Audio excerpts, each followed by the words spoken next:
देखिए दोस्तों, दुनिया में एक बार फिर से ट्रेड वार की बहुत बड़ी धमक आ रही है। एक बार दुनिया में फिर से ट्रेड वार देखने को मिलेगा और ये ट्रेड वार दो जायंट्स के बीच में होगा, यूएसए और चाइना के बीच में। इसमें बात करेंगे इस वीडियो में इंडिया को क्या फायदा होगा, और अगर ये ट्रेड वार स्टार्ट होता है बहुत टफ तरीके से तो फिर छोटे देश जैसे छोटे जीडीपी वाले देश जैसे कनाडा, मेक्सिको और छोटे मोटे देशों को बहुत बड़ा घाटा होगा। बात करेंगे इस वीडियो में। वीडियो स्टार्ट करने से पहले मैं आपको बताऊं, हमारे व्हाट्सएप ग्रुप पे ज्वाइन के लिए आप हमको लीजिए। देखिए, ट्रम्प का कहना है कि मैं जिस दिन ऑफिस ज्वाइन करूंगा, on the first day of my office, मैं टैरिफ चार्जेस 25% एक्स्ट्रा लगाऊंगा। किसके ऊपर? चाइना, मेक्सिको एंड कनाडा के ऊपर। बात करेंगे कि ये इनके ऊपर इतना टैरिफ क्यों लगाने वाले हैं, ठीक है। इससे पहले भी ट्रम्प बहुत बार बोल चुके हैं, जैसे वो समझते हैं कि जिस तरह से चाइना बैड है, जिस तरह से चाइना बैड कंट्री है उनकी नजर में, उस तरह से यूरोपियन यूनियन के सारे कंट्रीज उसी तरह बैड है। उन्होंने तो एक बार ऐसा बोल दिया था कि मैं जितने भी यूरोपियन यूनियन चाइना से सामान आएगा, मैं उसके ऊपर 100 से 200% टैरिफ चार्ज लगाऊंगा। तो ये समझिए कि पूरा तरीका से दिक्कत होने वाला है नाटोस कंपनी को, नाटोस के लिए और स्पेशली यूनियन कंट्रीज को। एक ट्रम्प खतरे के रूप में दिखते हैं। पूरे कंट्री को लगता है कि ट्रम्प इनको कभी नहीं बचाने वाले हैं। तो ये सिनेरियो बहुत पहले से ही चल रहा है उनके माइंड में, यूरोपियन यूनियन के। चाइना को भी लग रहा है कि अरे यार, ये आदमी तो सन की आदमी है, कुछ किसी दिन हमला करवा देगा। तो ये ऐसा सिनेरियो है। और ट्रम्प खुल के बात बोलते हैं। ट्रम्प वैसा लीडर नहीं है कि पीछे से तुम्हारा किसी देश तोड़वाने का काम करेगा। ये सामने सामने फ्रंट टू फ्रंट करता है। और इसको देखे देखिए, अब इसी बात को लेके इन्होंने बोल दिया है कि मैं इनके ऊपर एक्स्ट्रा 25% टैरिफ चार्जेस लगाऊंगा। तो इसको लेके चाइना और यूएसए के अंदर एक तकरार हुआ है और वर्बल एक्यूज हुआ है। एक्यूज किया है कि चाइना ने ये बोला है इसकी रिप्लाई में कि no one will win a trade war, कोई ट्रेड वार जीतेगा नहीं। और चाइना का कहना है कि हम लोग डेवलप कंट्रीज हैं, तो हम लोग एक साथ होकर ग्रो कर सकते हैं, ठीक है। लेकिन दिक्कत क्या है?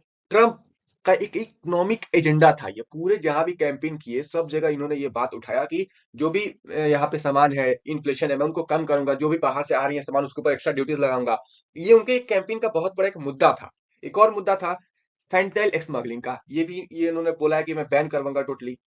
और इमिग्रेशन, तो ये लेके समझिए कि इन लोगों को दिक्कत होने वाला है। चाइना के अंदर दो सबसे मेजर प्रॉब्लम है, फेंटाइल स्मगल करवाता है और इमिग्रेशन वहां से बहुत ज्यादा होता है। अभी देखिए, फेंटाइल के बारे में थोड़ा बहुत समझते हैं। देखिए, यूएसए बहुत बार बीजिंग को एक्यूज कर चुका है कि तुम लोग फेंटाइल करवाते हो, स्मगल करवाते हो यूएसए के अंदर। और सबसे ज्यादा जो भी फेंटाइल आता है यूएसए के अंदर, इसमें 90% सिर्फ चाइना से होता है। सोचिए। अब फेंटाइल के आपके बारे में बताऊं, बेसिकली ये ड्रग्स होता है और इसको पेन रिलीफ के, बेसिकली इसका ऐसा बोला जाता है पेन रिलीफ, ठीक है। लेकिन लोग इसको ड्रग्स के रूप में इस्तेमाल करते हैं। अभी जो फेंटाइल यूज किया जाता है, इससे पहले लोग मॉर्फिन यूज करते थे। अब देखिए, मॉर्फिन जो था ना, एज कम्पेयर टू फेंटाइल, ये थोड़ा लो पावर का था। तो मॉर्फिन अगर लोग ज्यादा डोज में लेता था तो मरता वरता नहीं था, हॉस्पिटल फिर लाकर ठीक हो जाता। लेकिन फेंटाइल जो है, अगर लोग ज्यादा डोज में ले लेता है तो वो इंस्टेंट डेथ हो जाता है। अब ये फेंटाइल इतना बड़ा कारण बन गया है ना लोगों का ड्रग्स लेने का। ये सब सिनेरियो यूएसए में बहुत ज्यादा ये प्रचलित हो गया है।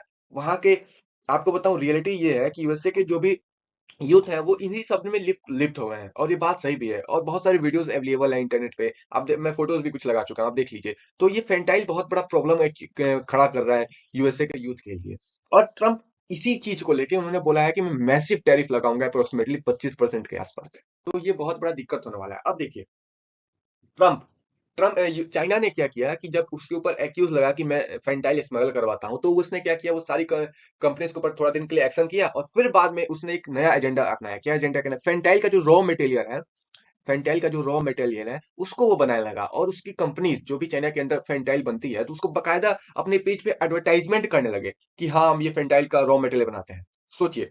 और फिर ये क्या करते हैं कि ये रॉ मटेरियल को कहाँ बेचते हैं? मैक्सिको के अंदर बेचते हैं और कनाडा के अंदर। और फिर बाद में कनाडा के अंदर क्या होता है कि उसको केमिकल में डिबो वगैरह के जो भी असेंबल वगैरह करना होता है, रॉ मटेरियल को बना के वो एक दवाई के रूप में देते हैं, ड्रग्स के रूप में देते हैं। और फिर ये क्या करते हैं, ये फेंटाइल को मेक्सिको से यूएसए, कनाडा से यूएसए ये भिजवाते हैं। और भिजवाता कौन है? सबसे बड़ा इसमें आदमी का रोल प्ले करता है, इन सभी लोगों का रोल प्ले करता है खालिस्तान। खालिस्तान कैसे करता है? बेसिकली खालिस्तान में मैक्सिमम जो भी खालिस्तानी का मांग करते हैं, बेसिकली वो एक गुंडे भाड़े गुंडे टाइप के लोग होते हैं जो जाते हैं वहां पे यूएसए के अंदर। उनको जॉब वगैरह मिलता नहीं है तो खालिस्तानी उनको हायर कर देते हैं। किस लिए हायर करते हैं? कि यही ड्रग्स लिफ्ट करवाते हैं, ड्रग्स का इधर भेजो, ड्रग्स उधर भेजो, यूएसए के अंदर स्मगल करो। तो यही सारी चीजों में खालिस्तानी टेररिस्ट मैक्सिमम रहते हैं, ठीक है। और इनको घर पार भी तो चलाना है भाई, इनको सरकार पैसे कैसे देगी?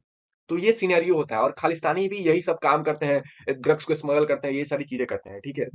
अब देखिए, जब ट्रंप ने बोला कि मैं इन सभी चीजों को बैन करूंगा, तो जगमीत सिंह जो एक टोटल खालिस्तानी टेररिस्ट है, ये निज्जर है, ये पन्नू है, तो जगमीत सिंह इनका बहुत बड़ा एक समझिए सपोर्टर है। जो भी खालिस्तान की मांग करते हैं, जो भी खालिस्तान के अंदर, जो भी कनाडा के अंदर जो भी टेररिस्ट सेफ हेवन बने हुए हैं, तो वो जगमीत सिंह की वजह से है। और जगमीत सिंह ने बोला है कि Trump propose tariff it hurts Canadian workers. अब देखिए कैनेडियन वर्कर्स का मतलब क्या होता है, खालिस्तानी टेररिस्ट जो ये सब ड्रग्स का काम करते हैं घर बार चलाने के लिए, बाकी और कुछ नहीं। But I wouldn't stop fighting to protect job in country. बता भाई साहब, ड्रग्स ट्रैफिकिंग करवा रहे हो, ये जॉब्स कैसे क्रिएट कर रहे हैं। खैर जो भी है, इसके आइडिया में एक जॉब्स ही है। उम्मीद है ये सारा वीडियो आपको समझ में आएगा क्या सिनेरियो क्रिएट था, और इसको लेके बहुत ज्यादा दिक्कत होने वाला है आने वाले टाइम में चाइना को, स्पेशली कनाडा को। तो ये बहुत बड़ा दिक्कत होने वाला है। अब देखिए इंडिया में भी इसमें एंटर कर सकता है यूएसए के अंदर अपनी फार्मास्यूटिकल कंपनीज को लेके। खैर वो बड़ी और टॉपिक में बात करेंगे, लेकिन उम्मीद है ये सारा वीडियो को समझ में आया। समझ में आया तो फॉलो करें, सब्सक्राइब करें, शेयर करें। जय हिंद।